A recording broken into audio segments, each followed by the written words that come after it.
From last night, you're thinking I'm the guy who wakes up and jacks himself into a car battery in the morning. But I got coupons that I'm going to be passing out during the talk, so you guys can grab those. Okay, so can someone hit the button? I'm going to try to talk from back here because it sucks that this presentation's all the way back here.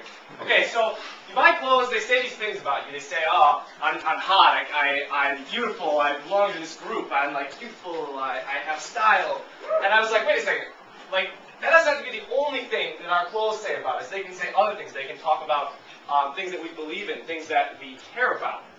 So from that model, I created the Factionist, which wanted to make the world a better place through the clothes that we wear.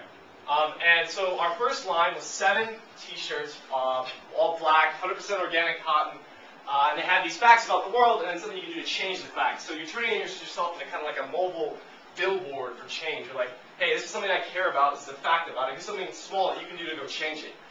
Philosophically, you might notice we're kind of like the exact opposite of the last talk, but you'll see that as we go along. I got a new line printed on organic cotton made in Africa. This is kind of an exciting new direction for the company.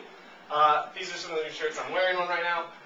But now we want to start making our clothes in Africa because we think that a sourcing decision can build economies. So this is kind of our model of change. You get a shirt, African workers get a job. Poverty is reduced as they get this wage and spend it in the economy. You support pesticide-free farming when you use organic clothes. Farmland is better for crops and farmers in the long run. And this thing right here, we also are moving towards making a microloan fund from part of our profits. And we're going to give that to social entrepreneurs who are creating other companies that are solving world problems. So these old problems are solved with new ideas, and eventually the world becomes a better place. So clothing sales, like what I've been talking about, but these other parts, content, community, and partners, I haven't really gotten to yet. So partners, part of this is donations. We're making donations right now instead of microloaning, so we're moving on to this microloaning model. And we also have this kind of soft network, which I would so it's like a LinkedIn for social entrepreneurs, but it's kind of a closed system. We connect people with similar interests and money, and try to get them to create something together.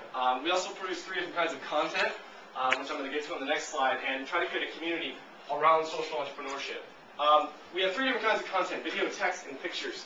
This has been one of the most exciting parts of our company because our marketing strategy is based around just content, and we don't spend any money on creating this content. We put our pictures on Flickr, we put our videos on YouTube, and these kinds of things draw hits to our site without spending any money on AdWords or Facebook ads. We talk 80% of the time about other things that are happening in the world, only 20% of the time talking about us. It's not the US, but us. We've had plenty of Flickr views, it's double that now. That's an old presentation.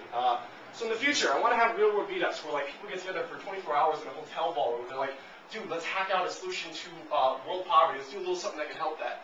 I want to get beyond just shirts. I want to have an entire clothing line. You can walk into our store and it's all made in Uganda. Microloans, like I said, we're trying to move into that, and this whole network is something that we're building up towards this whole company. So let's get some more time to talk about this one. Real World Venus is what I'm really excited about. So this is what we're about. We're about taking you from fact to action. There are these things in the world where we're just not aware of them, and we need to give people this kind of impetus to do something about it. Through clothing, community, and content. And that's the 5-minute version of this. I'm actually going to talk in this second section about 5 things that I learned while starting the Factionist I think you all should know. So that whole thing was Factionist.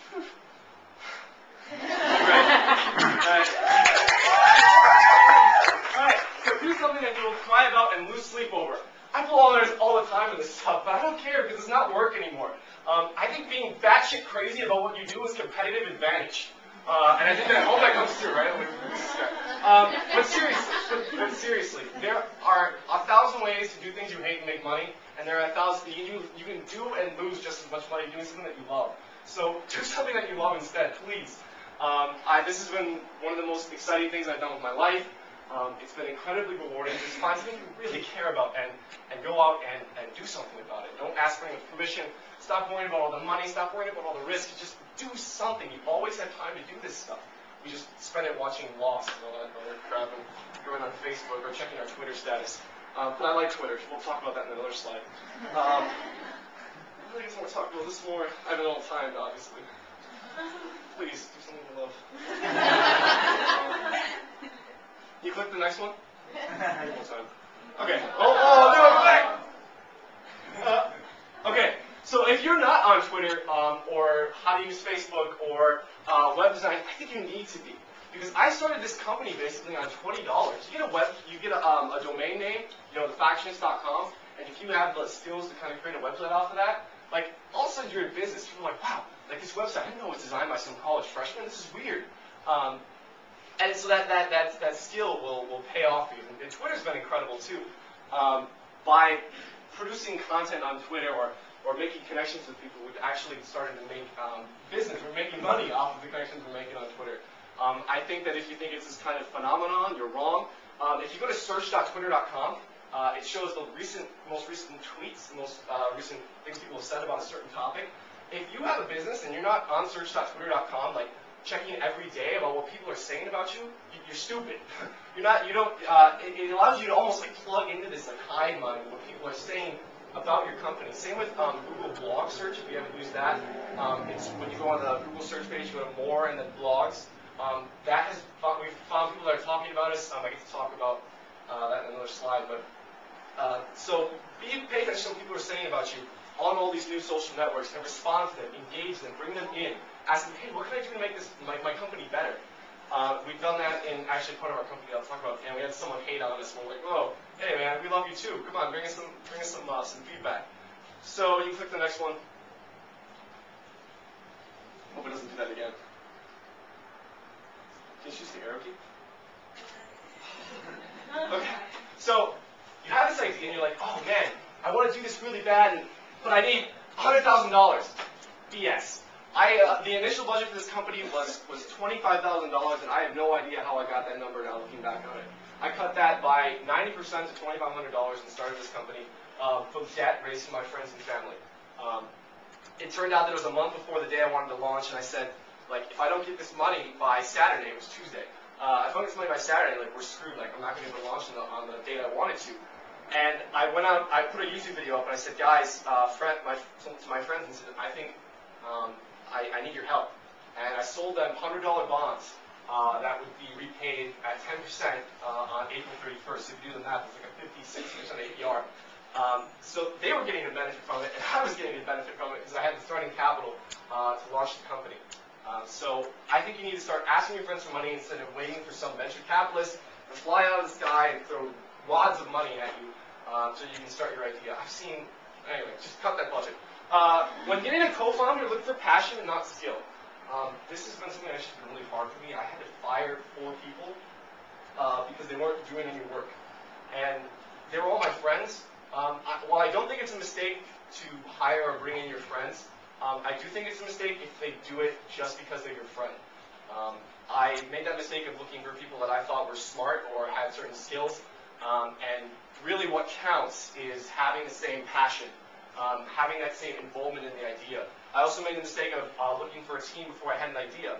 I said, hey, let's get this team together, enter this competition, and let's see what we can make out of it. And really, I should have had an idea first and asked if they liked the idea. If people like the idea, it's the same thing for like the company in general. If people like the idea, they'll stay up with you and lose sleep over it and really put all they have into the company.